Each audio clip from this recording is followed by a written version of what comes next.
Hello everyone, and welcome to Stories at 7 from the New Deal Creative Arts Center. My name is Joe, and I will continue reading Wonder, the book selected by the Hyde Park Recreation Department and New Deal for the Hyde Park Community Read. So, if you're ready, I'm going to begin at part 4, which is on page 133, and I hope you're ready to listen or to follow along if you have the book. Part 4, Jack. Now, here is my secret. It is very simple. It's only with one's heart that one can see clearly. What is essential is invisible to the eye. A quote from Antoine de Saint-Exupéry from The Little Prince. The call. So in August, my parents got this call from Mr. Tushman, the middle school director, and my mom said, maybe he calls all the new students to welcome them. And my dad said, that's a lot of kids to be calling. So my mom called him back, and I could hear her talking to Mr. Tushman on the phone. This is exactly what she said. Oh, hi, Mr. Tushman. This is Amanda Will returning your call. Pause. Oh, thank you. That's so nice of you to say. He's looking forward to it. Pause. Yes. Pause. Yeah. Pause. Oh, sure. Now a long pause. Oh, uh-huh. Pause. Well, that's so nice of you to say. Pause. Sure. Oh. Wow. Oh. Now a super long pause. I see, of course. I'm sure he will. Let me write it down. Got it. I'll call you after I had a chance to talk to him, okay? Pause. No, thank you for thinking of him. Bye-bye. And when she hung up, I was like, what's up? What did he say? And Mom said, well, it's actually very flattering, but kind of sad too. See, there's this boy who's starting middle school this year, and he's never been in a real school environment before because he was homeschooled. So Mr. Tushman talked to some of the lower school teachers to find out who they thought were some of the really, really great kids coming into fifth grade. And the teachers must have told him you were a especially nice kid, which I already knew, of course. And so Mr. Tushman is wondering if he could count on you to sort of shepherd this new boy around a bit. let like let him hang out with me, I said. Exactly, said Mom.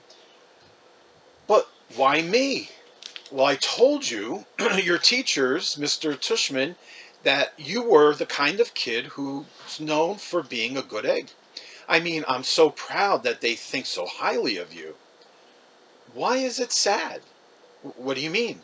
You said it's flattering, but kind of sad too.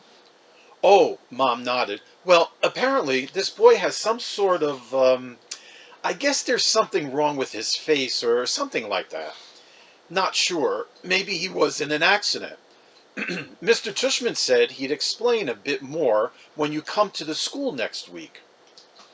Well, school doesn't start till September. Well, he wants you to meet this kid before school starts. Oh, do I have to? Mom looked a bit surprised. Well, no, of course not, she said, but it would be it would be a nice thing to do, Jack. If I don't have to do it, I said, I don't want to do it. Can you at least think about it? Mom asked. I'm thinking about it, and I don't want to do it. Well, I'm not going to force you, she said, but at least think about it some more, okay? I'm not calling Mr. Tushman back until tomorrow, so just sit with it a bit. I mean, Jack, I really don't think it's that much to ask that you spend a little extra time with some new kid. It's not just that he's a new kid, Mom, I answered. He's deformed. That's a terrible thing to say, Jack. Well, he is, Mom. You don't even know who it is. Yeah, I do, I said, because I knew the second that she started talking about him, that it was that kid named August. Carvel. I remember seeing him for the first time in front of the Carvel on Amesford Avenue when I was about 5 or 6. Me and Veronica, my babysitter, were sitting on the bench outside the store with Jamie. my baby brother, who was sitting in his stroller facing us. I guess I was busy eating my ice cream cone because I didn't even notice the people who sat down next to us. Then at one point I turned my head to suck the ice cream out of the bottom of my cone, and that's when I saw him. August. He was sitting right next to me. I know it wasn't cool, but I kind of went, ugh, when I saw him because I honestly got scared. I thought he was wearing a zombie mask or something. It was the kind of you say when you're watching a scary movie and the bad guy like jumps out of the bushes. Anyway, I know it wasn't nice of me to do that, and though the kid didn't hear me, I know his sister did. Jack, we have to go, said Veronica. She had gotten up and was turning the stroller around because Jamie, who had obviously just noticed the kid too, was about to say something embarrassing. So I jumped up kind of suddenly, like a bee had landed on me, and followed Veronica as she zoomed away. And I could hear the kid's mom saying softly behind us, "Okay, guys, I think it's time to go." And I turned around to look at them one more time. The kid was licking his ice cream cone, the mom was picking up his scooter, and the sister was glaring at me like she was going to kill me. I looked away quickly. "Veronica, what was wrong with that kid?" I whispered. "Hush, boy," she said, her voice angry. Now, I love Veronica, but when she got mad, she got mad.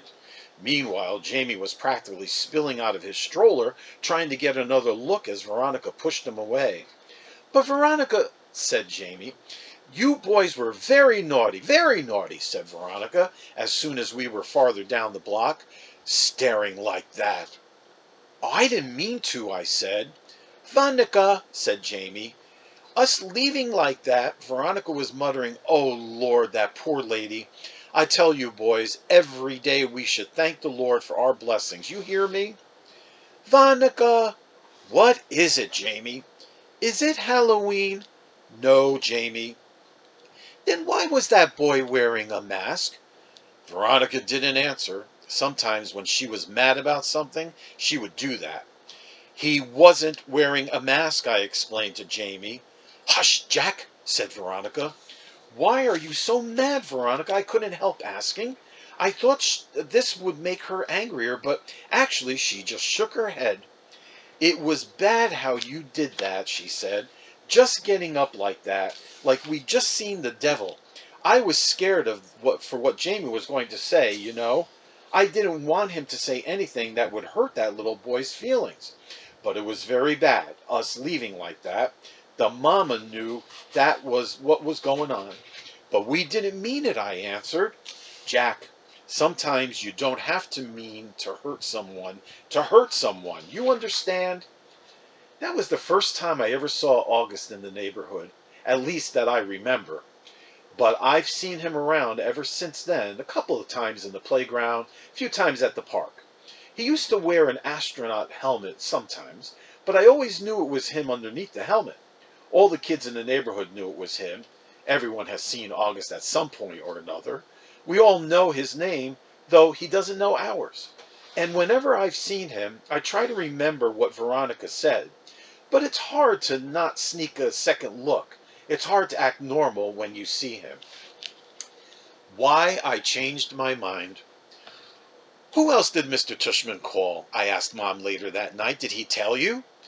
"Well, he mentioned Julian and Charlotte." "Julian?" I said. "Ugh, why Julian? You used to be friends with Julian." "Mom, that was like in kindergarten.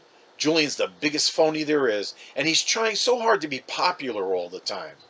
"Well," said Mom, "at least Julian agreed to help this kid out. Got to give him credit for that." I didn't say anything because she was right. "What about Charlotte?" I asked. "Is she doing it too?" "Yes," Mom said. "Of course she is. Charlotte's such a goody two-shoes," I answered. "Boy, Jack," said Mom, "you seem to have a problem with everybody these days." "It's just," I started. "Mom, you have no idea what this kid looks like." "I can imagine." "No, you can't. You've never seen him. I have." It might not even be who you're thinking it is. Trust me, it is. And I'm telling you, it's really, really bad. He's deformed, Mom. His eyes are like down here, and I pointed to my cheeks, and he has no ears, and his mouth is like. Jamie had walked into the kitchen to get a juice box from the fridge. Ask Jamie, I said. Right, Jamie? Remember that kid we saw in the park after school last year? The kid named August? The one with the face? Oh, that kid, said Jamie, his eyes opened wide. He gave me a nightmare. Remember, Mommy? That nightmare about the zombies from last year? I thought that was from watching a scary movie, answered Mom. No, said Jamie, it was from seeing that kid. And when I saw him, I was like, ah! And I ran away. Wait a minute, said Mom, getting serious. Did you do that in front of him? Well, I couldn't help it, said Jamie, kind of whining. Of course you couldn't. Of course you could help it, Mom scolded. Guys, I have to tell you, I'm really disappointed by what I'm hearing here. And she looked like she had sounded. I mean, honestly, he's just a little boy, just like you. Can you imagine how he felt to see you running away from him? Jamie screaming. It wasn't a scream, argued Jamie. It was more like, ah! He put his hand on his cheeks and he started running around the kitchen. Come on, Jamie, said Mom angrily. I honestly thought both my boys were more sympathetic than that. What's sympathetic? Said Jamie, who was only going into second grade. You know exactly what I mean by sympathetic, Jamie, said Mom. It's just he's so ugly, Mommy, said Jamie. Hey, Mom yelled, I don't like that word. Jamie, just get your juice box. I want to talk to Jack alone for a second. Look, Jack, said Mom as soon as he left, and I knew she was about to give me a whole speech. Okay, I'll do it, I said, which completely shocked her. You will? Yes. So I can call Mr. Tushman? Yes, Mom. Yes, I said yes. Mom smiled. I know you'd rise to the occasion, kiddo. Good for you. I'm proud of you, Jackie. She messed up my hair. So here's why I changed my mind. It wasn't so I wouldn't have to hear Mom give me a whole lecture, and it wasn't to protect this August kid from Julian, who I knew would be a jerk about the whole thing. It was because when I heard Jamie talking about how he had run away from August going, ah, I suddenly felt really bad. This thing is, there is always going to be kids like Julian who are jerks. But if a little kid like Jamie, who's usually a nice enough kid, can be that mean, then a kid like August doesn't stand a chance in middle school. 4 things. First of all, you do get used to his face. The first couple of times I was like, whoa, I'm never going to get used to this. And then after about a week, I was like, it's not so bad. Second of all, he's actually a really cool dude. I mean, he's pretty funny. Like, the teacher will say something and August will whisper something funny to me that no one else hears and totally makes me crack up. He's also just overall a nice kid. Like, he's easy to hang out with and talk to and stuff. Third of all, he's really smart. I thought he'd be behind everyone because he hadn't gone to school before. But in most things, he was way ahead of me. I mean, maybe not as smart as Charlotte or Zamina, but he's up there, and unlike Charlotte or Zamina, he lets me cheat off of him if I really need to, though I've only needed to a couple of times. He also let me copy his homework once, though we both got in trouble for it after class.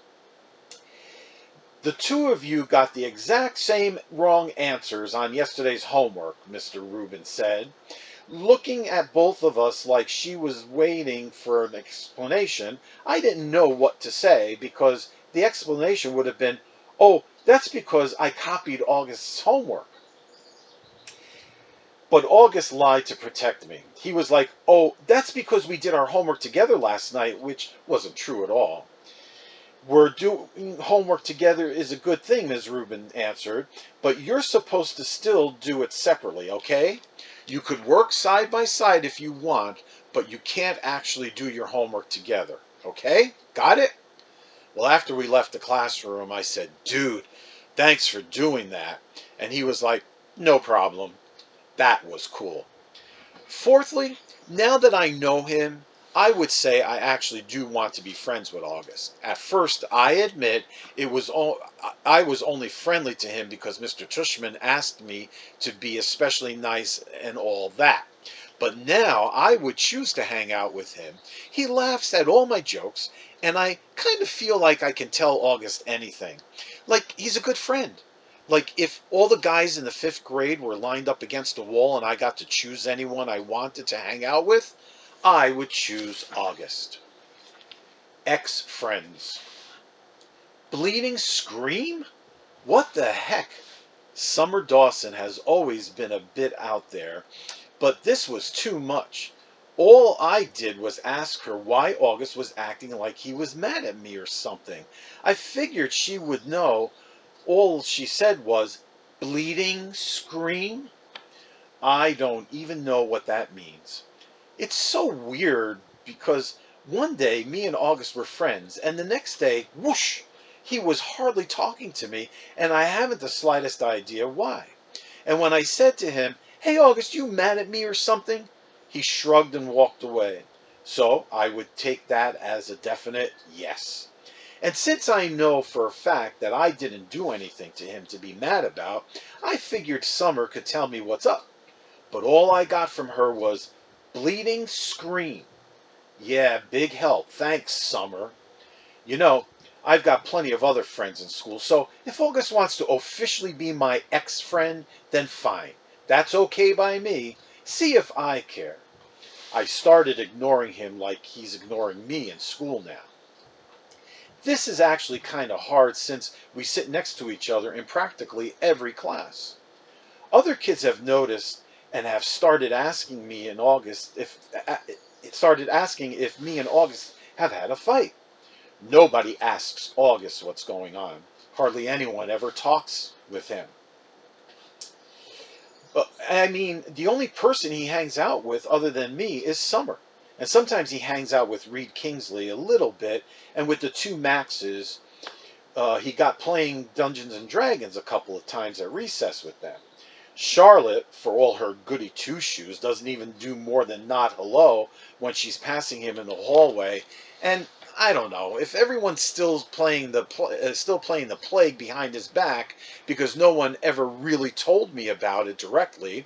But my point is that it's not like he has a whole lot of other friends he could be hanging out with instead of me.